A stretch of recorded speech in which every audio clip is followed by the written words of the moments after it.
Okay. All right, let's go through our list here. Okay, so starting with did not practice, guys. Juwan Johnson, ankle. Trevor Penning, ankle. Dylan Radoon's toe. Caesar, ankle. And Chase Young, calf. Caesar and Chase won't play this game, so those guys will be out. And then limited guys were Trey Palmer with an ankle, Justin Reed with a knee, Isaac Yadam with a hamstring, and then we had our three limited guys who are coming off the injury status of some kind, Taysom, Foster, and then Ridgeway. So they were able to hop out there and practice a little bit. So obviously they're working through that process. So that's the status. Any questions? Anything new happened with Chase for him to be declared out already? No, nothing. No, same process. He's been doing an awesome job through this recovery process. I think sometimes these timelines, we can't get caught up into narrowing our focus. We got to let it play itself out. Everyone's different, but he's doing an awesome job. He's doing an awesome job, and when he's available and ready, he'll hop out there as soon as he is. So that's a different injury for Penning, ankle rather than toe. Yeah, it's not the toe. Yeah, it's just something that came up. What do you feel like you saw out of, or what you like about what you saw from Taysom and Foster in their return? I know it's the first time. Yeah, it was. I mean, they actually were wearing pads and a helmet, so it's the first time I've gotten to see them do that. So it's just good to see them out there. Obviously, they got to kind of get back through this process. To miss training camp and all these days, they got a lot of stuff just to catch up on. But I think it's just good for them, just kind of, knock the rust off, so to speak, get them moving. For Ridgeway too, he's been out for a number of weeks now, and so for those three guys, just to get them back, start getting them acclimated, I think obviously the timeline will allow us to do that. Do you try to acclimate someone when they can't practice until a certain time, and they haven't played done anything football related for close to a year? How do you acclimate that thing? Yeah, it's tricky. Obviously, through the medical side of it, the rehab, they're working through as much as they can from that standpoint. The weight room, and then it's just on an individual basis, there are different opportunities where they can find ways to just keep getting prepared and keep getting ready. And so those guys have done an incredible job. I think just to be out there in pads, wearing a helmet today, I think speaks to how much work those guys have put into this. Hey, Kellen, today Jackson Dart talked about how he had a good visit to New Orleans during the draft process. What do you just remember about him during the draft process? Yeah, we had a chance to go over to his pro day. I thought he just did an excellent job. He's an awesome kid. Have really enjoyed watching him through his journey from, all the way back to Corner Canyon in Utah to USC to Ole Miss. He's had just an incredible career. He's an awesome kid. He works his tail off. He's a really smart football player. I think that was, when we get to go through that process with players, you get to really dig into, how much football do they know? How much can they process? And I was blown away with how much he knew. And so I thought he was really prepared for this league. Obviously, he's hopped on his first opportunity, got a win. He's going to be a really good quarterback in this league. What stuck out to you the most in your evaluation process about him that impressed you? And I mean, did he get an overall good grade from y'all and the rest of these guys? Yeah, I think as we went through that process, he was one of the top quarterbacks in this draft, obviously. And so, he's got the ability to make every throw. He can throw it really, really well. I think his ability to play with his legs is a really special component. I think he can run the football really well. He's smart when he does. He makes great decisions. I think he's got a quick ability to get the ball out of his hand, and so he's done a ton of things. And obviously, they're going to be able to create this offense and mold it, in his liking. And I think that's going to be a huge advantage for those guys. You and your staff have a lot of ties to that Mountain West area. Did you know? You just referenced his high school and kind of the beginning. You're busy with your own job and your own professional life. Did you know much about him before really digging into it last year? No, I'd never met him. Just kind of followed his career. He's a big-time high school quarterback. Went to USC. Kind of followed his career as he went. Had a lot of appreciation for what he had accomplished at all these stops, and so he's just done a heck of a job. With Spencer, he's shown noticeable improvement this year, but the win still hasn't come. How do you kind of wrestle that as a coach? Yeah, I think when when I come into this, experience here, showing up in February, I mean, what happened in the past, obviously, is relevant, but it's only a piece of the puzzle. And so, for Spencer and I, we're 0 for 4, and so we've missed 4 opportunities. I think he's obviously grown a ton through this whole entire process and journey. I thought he's played a lot of good football. Ultimately, quarterbacks and coaches, and we all know, the wins are the most important thing, and that's what we're all judged by. But I think he's progressing in the right direction. He's making the right progress each and every week, and so I think it's only a matter of time before he gets that opportunity, which he deserves. Is that progress like one of the reasons why you haven't thought about making a change? Yeah, no, he's done a nice job. Obviously, he's a young quarterback. Nothing's going to go perfect. We understand that, and we don't have that expectation. We understand he's going to grow each and every game. Again, he's done a lot of good, and so he's put us in positions to win these games. We just haven't gotten it done. I'm kind of curious about like the weight of the losses too. Like you started 2 games in your career, you didn't win them. Like do those losses stick with you? Like does it bother you that you never won an NFL game? We're all chasing wins. That's ultimately what we're trying to do. That's everyone's aspiration. But understand circumstances happen. If you don't get the win, you're on to the next opportunity. And I think Spence's mindset through this whole process has been phenomenal. I thought that was one of the things that I loved. When I got a chance to kind of start teaming up with him during the offseason, was just the way he prepares, the way he handles himself is just awesome. Did you guys make some concentrated changes with the run game this past week? Some more heavy, a lot of pre-snap motion, some more zone runs. Was that just like because of the opponent, or stuff you guys identified as something? I would say there's a combination of weeks. I did feel like I needed to go on, my reflection, I think I've mentioned this, is playing at Seattle. We were mostly all in the shotgun. I felt like I need to get us under center a little bit more, especially playing on the road in these tough environments, to be able to use cadence at least a few times.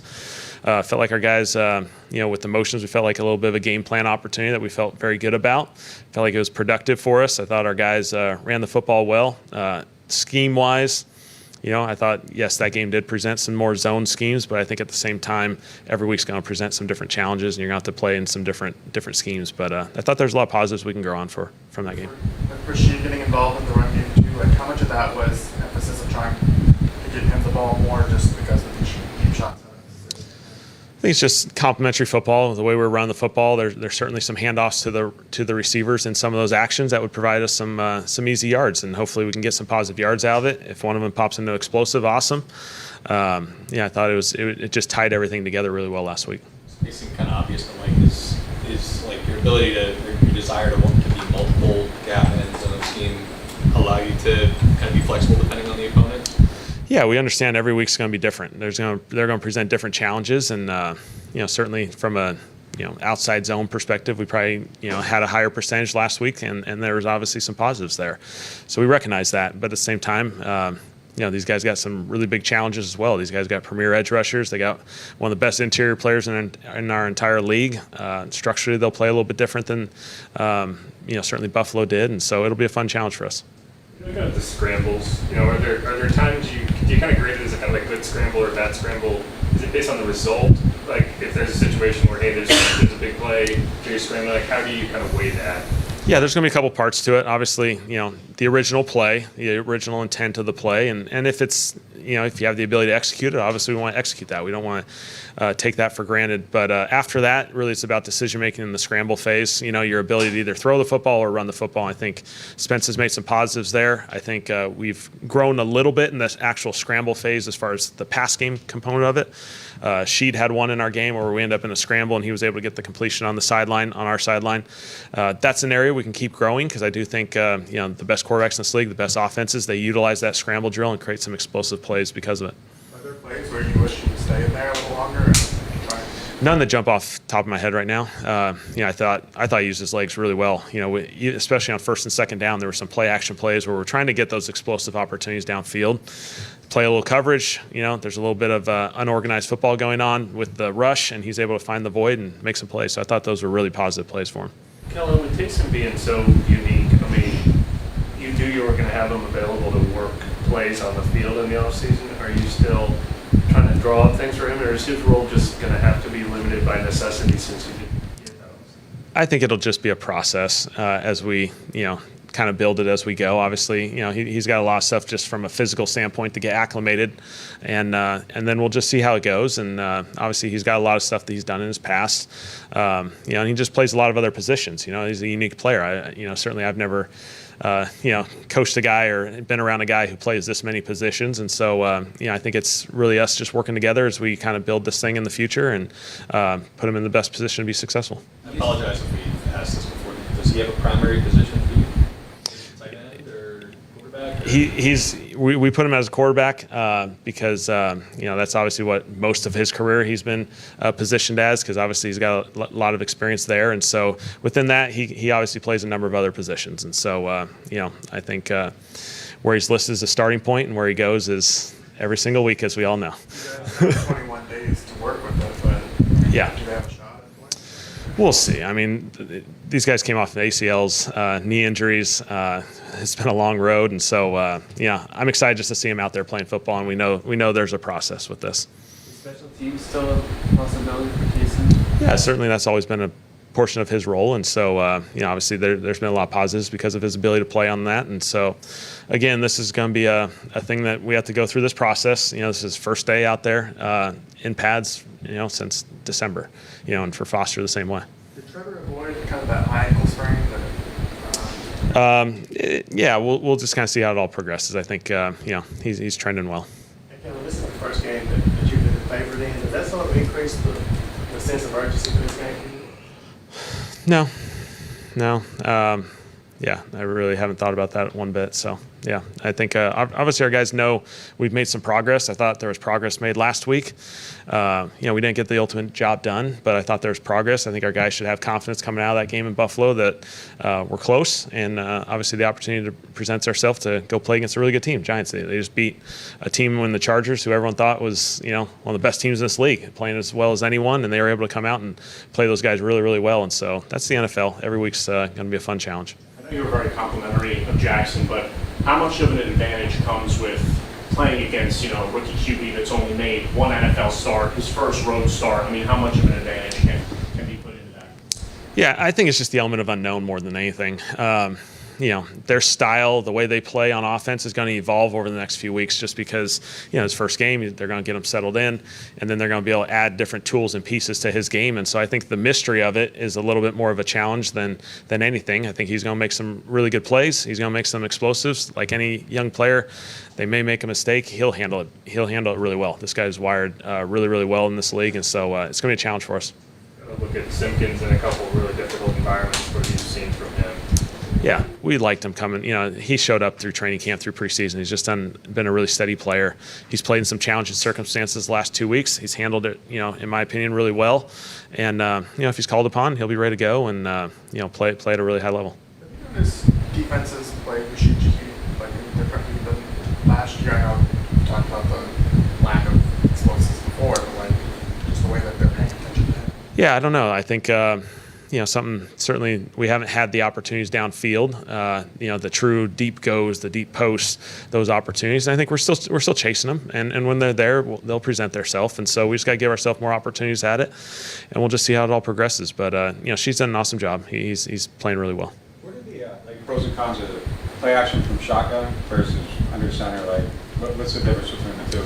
I think the most important thing is it's just tying it with whatever your run game is for that particular week. And so, like last week, our under center game with more of the outside zone, there was obviously movements that could tie well together. Gun at times, you can create more of the gap scheme actions that, tie in some of that stuff. QB can see it maybe a little bit cleaner if it's downfield because his eyes obviously are going to stay a little bit more downfield in the gun. Again, I think it's the beauty of it is we not need to have a combination of this. And I think, we're starting to find that nice little balance here moving forward. Can you manipulate more with the back turn at all? I know that's a theory some people have. Yeah, well, I think they can lose the ball a little bit more in the gun. That's just my opinion. In the gun, they can treat you a little bit more like RPO, so there may be less movement by the defense because they're seeing your eyes and seeing you read them. Under center is probably a little bit more movement by the defense. So there's pros and cons to both those situations. You can control backers, control safeties, maybe a little bit more in the gun at times. If you want to move them, under center probably gives you a little bit more. You touched on the team's leadership council the other day. How did that come about? Was that something you wanted to do as soon as you got here, or did you need to get to know the players first? It started as soon as we got here, and then after a couple weeks, we kind of let everything start building. Then we got into it, and then it's evolved. A few people have been added as we've gone through this process. Did the coaches add? Like, were the coaches responsible for picking the players on it? There's just like kind of a small group initially, and then after that, really the players have taken it over. How has that particular group helped the coaches and you through these first 4 games? Yeah, I think it's important just to make sure we're all on the same page. We're all growing together. They help me just kind of have a feel for logistics, different ways we can improve ourselves as far as just operationally, and just make sure we're all on the same page. And so we got an awesome leadership group. I think that's the beauty of our team, is to be sitting there and have missed 4 opportunities, and the energy and the juice that our team has out of practice, I think shows great leadership, great players, great people, and that's all you can ask for. Going back to Spencer's work ethic, what about it stands out to you? Is it the amount of time he's watching on the iPad? Is it the time he gets you? What's kind of the general table? Yeah, I think he just does an excellent job. He utilizes every tool imaginable between film, walkthrough, virtual reality, classroom. I think Scott Tolzien is awesome for our quarterback group. That room, Scotty does an awesome job just preparing these guys and putting them in really good situations to be prepared. And, I think his resiliency is awesome. I think his ability to handle the highs and lows of games is really special. I think that's an important part of playing quarterback, is not everything's going to go perfect. You're going to make a mistake. You're going to have a challenging circumstance. You're going to have a little lull in a game where you're not quite executing at a high enough level, and for him to just be able to handle those, keep moving, I think it builds confidence in himself, but more importantly, I think everyone else feeds off of that and feels that. Is this Giants defensive front kind of unique, just that you've invested so much in the outside, they already have like the big All-Pro on the inside, and you see a lot like this? They got some of the best players in our league, premier players. They have a couple tools. They have some different tools where they can get them all on the field at the same time, which is obviously going to stress you from a protection standpoint. And again, they're trying to create as many one-on-ones for these guys, because obviously they're really talented, and so it'll be a fun challenge for us up front. You guys do this not quite the same, but with Granderson kicking inside. What do you guys call that? The last coach I got staff called it NASCAR. What if we're using describing it? Yeah, there's a few different names. I mean, we got a lot of different packages, I think, just for all those third downs, just because there's different combinations of D linemen, linebackers.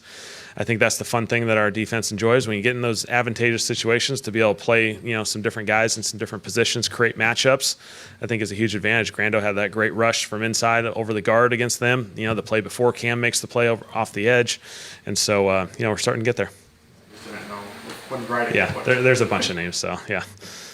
When you look at the throughout the Seattle game, the other 3 games, have you identified red zone execution as a major factor in those games? Is that something that you're having to work on more? Well, I think situational football has come up, and so whether it be third downs or red zone, obviously those are the hard downs. We always think of them as hard downs, critical downs. They're not easy. We got to execute at a little bit higher level there, because obviously we've missed a couple opportunities there. Really, we were 2 for 4, if I remember right, last week.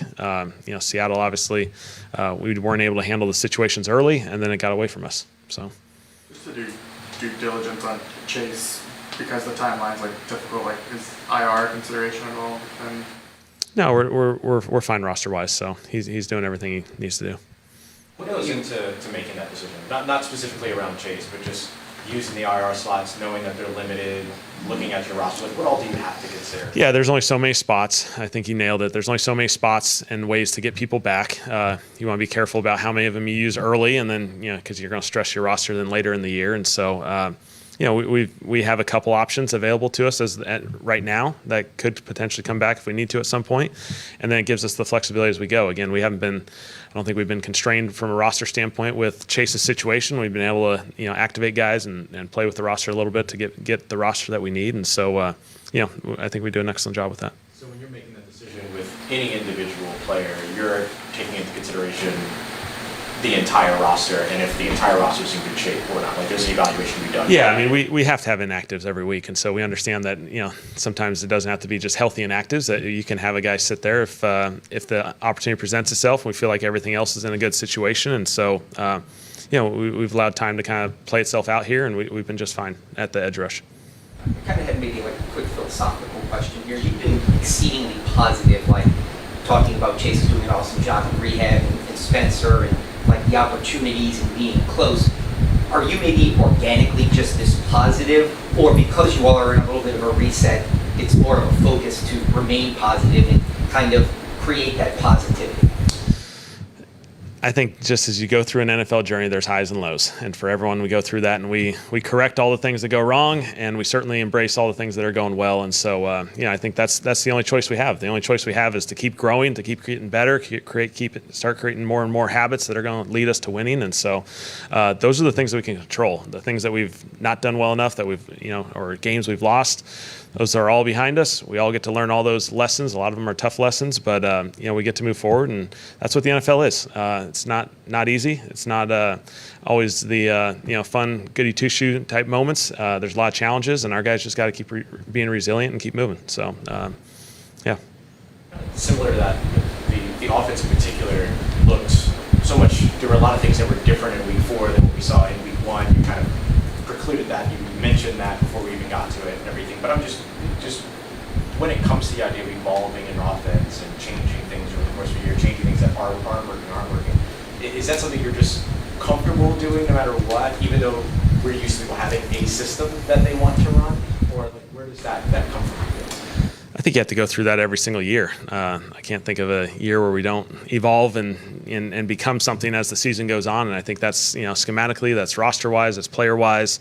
Our group is developing together, through these first few weeks. And so there's going to be moments where, we're going to progress and head in a slightly different direction. I think at the end of the day, we got to run the football really well. We got to create play action opportunities off of it, and first and second down. Third down and red zone is where, you play the hard downs, and we got to be able to execute there. And so, how we get to that path has a lot of different ways. I feel comfortable with our guys' ability to handle the different paths that we need to take each week, because that's the fun part of this game. These opponents are all different, and they're all challenging, and you got to find a path that works. And how much is that you steering the ship versus taking in, insight from other coaches, players? Yeah, at the end of the day, we're all in this together, and so the feedback is the most important part of this thing, that we're all communicating. We can all have open dialogue, have conversations about that. The feedback on the sideline during the game from players, we had a couple in the game where the players, we were going to play with, players had an idea of just a minor adjustment, and absolutely, makes total sense, let's go. And so I think when you create that environment that allows these guys to keep growing and have the confidence to make the adjustments they need, I think that's where, the best offenses, the ones that, I feel like have executed at the highest level that I've been a part of, it's a very collaborative environment that allows us to create that. Forgive me, but I have to ask, can you give an example of one of those moments in the last game where a player brought something to you and made that adjustment? It's not going to be any, no home run plays, but just run plays that, gave us an opportunity maybe to make a little adjustment. And, every season that I've been a part of, I feel like when you get the players involved and they have the confidence in the plays, usually they're going to make it work. And the interception that allowed way through. Yeah. Obviously, it's not a play y'all have run before, so they couldn't have possibly seen that on tape from their offense. Is that a situation where it's kind of just a famous play that Cole Bishop was able to see, or what was your read? He made an incredible play. I think, I think him in the corner, I assume, are working together. And as soon as Chris went around like a reverse, he kind of passed it off to him, and he was able to kind of play over the top and identify the pass. And so he made an incredible play. Obviously, it was unfortunate. Really big missed op. I took a chance, and it didn't work out. All right. Thanks, guys.